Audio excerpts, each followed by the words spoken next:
Fax et Ian s'étaient installés dans une chambre connexe à celle de Vidal à la taverne de Samévienne. Dès leur arrivée, la tenancière avait supplié Vidal de se rendre à Feiae pour retrouver sa majesté. Or, le jeune homme avait décliné. Il avait d'autres plans pour l'instant. Il venait tout juste de sortir du bâtiment lorsque de nombreux gardes dépassèrent à la course en contresens. Le jeune médecin se plaça sur le côté pour les laisser passer et les retrouva un peu plus loin. Cette fois-ci, Amer les accompagnait. « Que se passe-t-il » questionna Vidal. « Le maire, il vient d'être retrouvé. Mort. » annonça le commandant d'Arbourg. « Un meurtre » Je ne crois pas. Il semblerait que la maladie l'ait emporté. Les membres de l'armée ardbourgeoise reprirent leur route vers la maison du maire.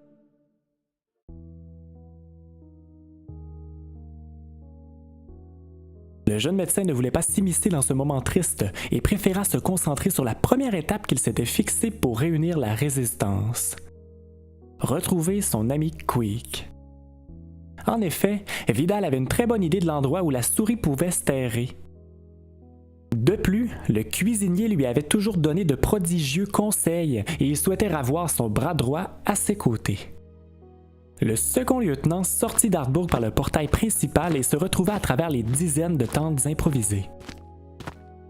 D'anciens esclaves à l'apparence négligée erraient entre les habitations temporaires. Ils lui paraissaient épuisés, sans vie. Et certains n'avaient que la peau sur les os. Ils étaient probablement encore moins bien nourris que dans les prisons de Cincinnati, mais au moins, ils avaient la liberté.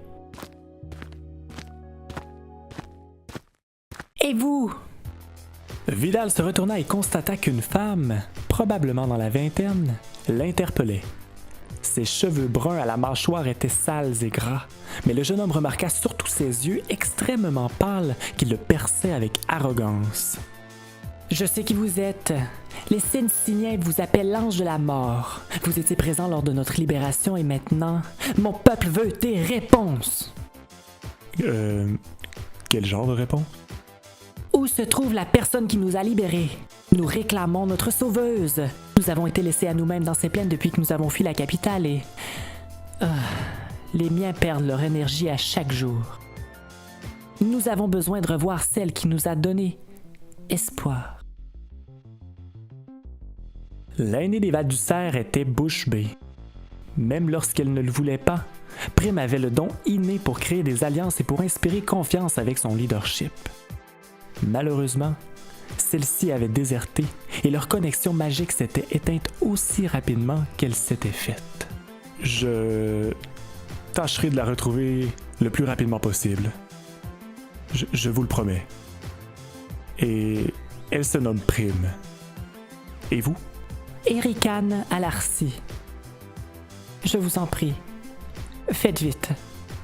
Mon peuple a besoin d'un peu de lumière. Soudainement, un cri inhumain se fit entendre, interrompant leur discussion. Vidal l'aurait reconnu parmi mille. Fébrile, il chercha la source du rugissement à travers les tentes jusqu'à ce qu'il aperçoive un vargre qui courait à vive allure dans sa direction.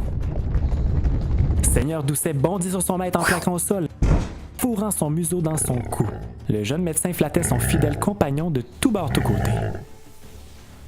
« Doucet, je suis si content de te retrouver. » À leur côté, Ericane esquissa un sourire et s'éclipsa, laissant les deux amis à leur retrouvailles. Vidal et Seigneur Doucet marchaient dans la forêt depuis environ 1 heure. Ils identifièrent rapidement le lieu de leur première rencontre, la caverne aux rats. S'il y avait bien une place sur la planète où Quick se cachait, c'était assurément ici. Vidal en était certain. Ils y pénétrèrent sans hésiter. Les lieux étaient semblables aux souvenirs que s'en faisait Vidal. Toutefois, aucune trace de Quick à travers le fouillis, ni derrière son comptoir, ni dans une des fameuses caisses de bois. Le vargre reniflait les effets personnels du rat cuisinier en avançant tranquillement. Il s'approcha de Vidal avec un regard insistant. « Il est venu ici récemment. C'est ce que tu veux me dire? » Mais pourquoi Quick s'est isolé dans cette caverne? Je ne comprends pas. Seigneur Doucet pointa de son museau les profondeurs de la caverne. Tu crois qu'il s'y cache? Pour y avoir été, les tunnels de cette caverne sont comme un labyrinthe. Jamais je ne pourrais m'y retrouver. Et toi? Le vargre afficha un air abattu. Merde. Heureusement que j'ai prévu le coup. S'exclama le second lieutenant en sortant un fromage de son sac. En effet, il avait fait un petit détour par les cuisines de Samivienne avant de quitter la taverne. Il s'était alors emparé du plus gros morceau de fromage qu'il y avait trouvé. Il serait beaucoup plus simple de faire venir Quick à lui que l'inverse. Il plaça le plat favori de son ami sur le comptoir et s'installa sur une couverture. Seigneur Doucet vint se blottir contre lui. Il ne reste plus qu'à attendre. De nombreuses minutes passèrent alors que les deux protagonistes, tapis dans l'ombre, attendaient patiemment l'arrivée de Quick. Vidal cognait des clous. Le stress des derniers événements le lâchait peu à peu. Il se sentait bien et en sécurité. 20 minutes plus tard, le jeune médecin remarqua un léger mouvement au fond du tunnel s'enfonçant dans les profondeurs. Des petits reniflements se firent entendre alors qu'un chapeau de cuisinier se détacha de la noirceur. Quick, à quatre pattes, avançait les yeux fermés en se laissant guider par son odorat. Arrivé au centre de la pièce, il ouvrit les yeux et prit connaissance de l'immense morceau de fromage sur le comptoir.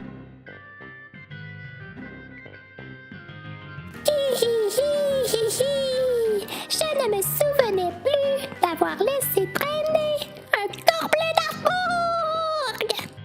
La souris blanche sauta sur le meuble de bois et donna quelques coups de langue sur l'aliment. Puis, sortant de sa transe, releva ses oreilles et examina les alentours. Son regard se posa dans celui de Vidal, qui esquissait un sourire. Misère! J'aurais dû m'en douter. Jamais je n'aurais laissé un tel goûter sans surveillance. Monsieur Vidal, je suis heureux de vous revoir en un morceau. Mais que faites-vous ici? Je suis venu te ramener à Harbourg, Quick.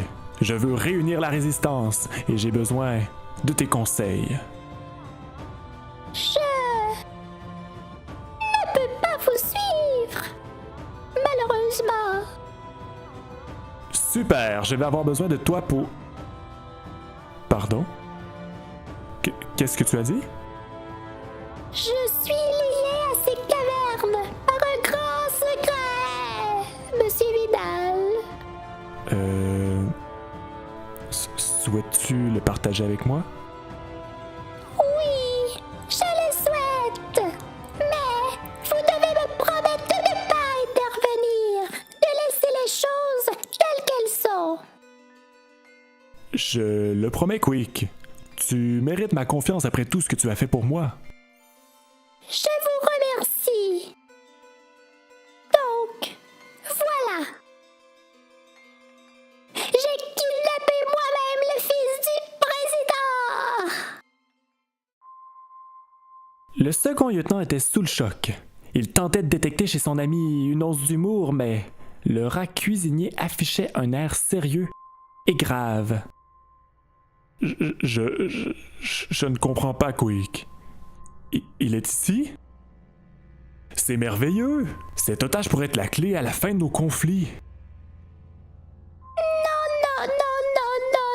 Non, Monsieur Vidal. J'ai vu ce que vous avez fait du dernier otage. Je refuse qu'un autre être vivant soit victime de la sphère de la mort. Pardon?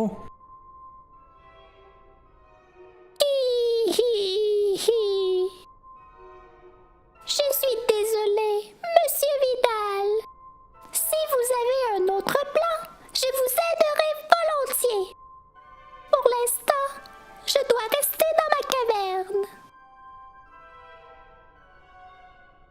Mais c'est insensé! Je ne le blesserai pas, et c'est notre seul levier contre Cincinnati. Je ne changerai pas de position. Je n'ai pas eu beaucoup d'amis dans ma vie, Monsieur Vidal.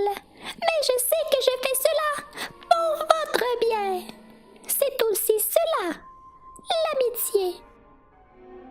Je comprends, Quick. J'imagine que tu fais la bonne chose. Le jeune médecin ne savait plus quoi penser. À la fois découragé et blessé par l'opinion de son ami, il fit signe à Seigneur Doucet de le suivre. Le Vargre emboîta ses pas hors de la caverne.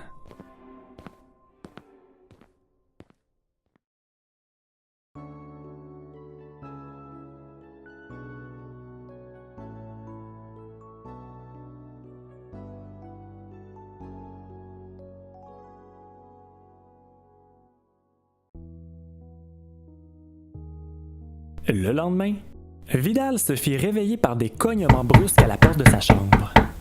Il se leva rapidement, manquant paire de pied par l'étourdissement.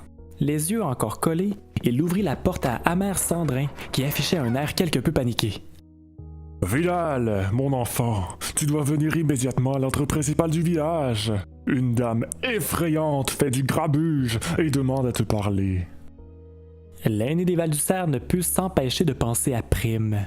Si une personne de son entourage correspondait à ce descriptif, c'était bien elle. Or, Amer l'aurait reconnue. « Tu la connais? »« Non, mais elle réclame ta présence. S'il te plaît, viens la calmer. Elle fout la frousse à tous les villageois. »« Bien sûr, répondit-il en enfilant rapidement sa tunique propre. Les deux hommes dévalèrent les escaliers et sortirent en trombe de la taverne. Ils descendirent vers l'allée principale pour constater un rassemblement.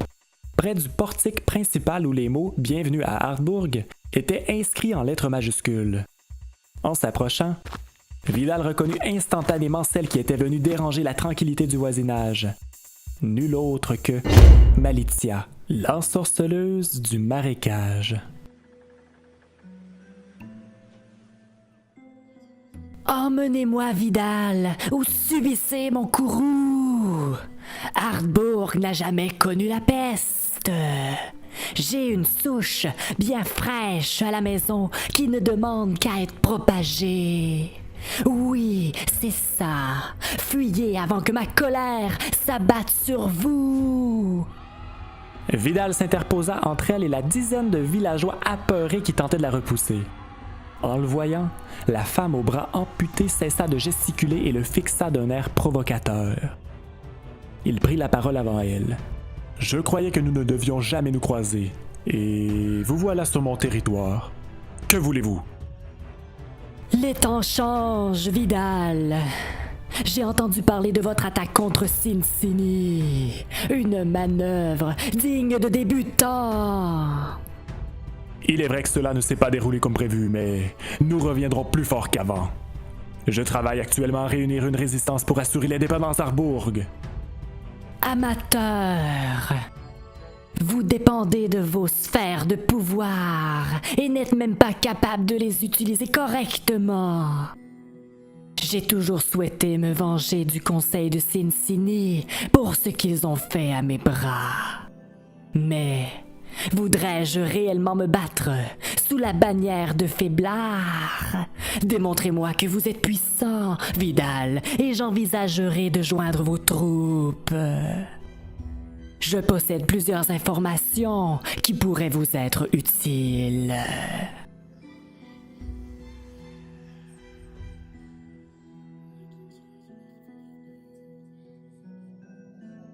C'était le 16e épisode de la saison 1 de Terre Zéro. Je vous invite à aller voter pour déterminer la décision prise par Vidal. Le lien se trouve en bas dans la description et les votes se terminent dimanche matin.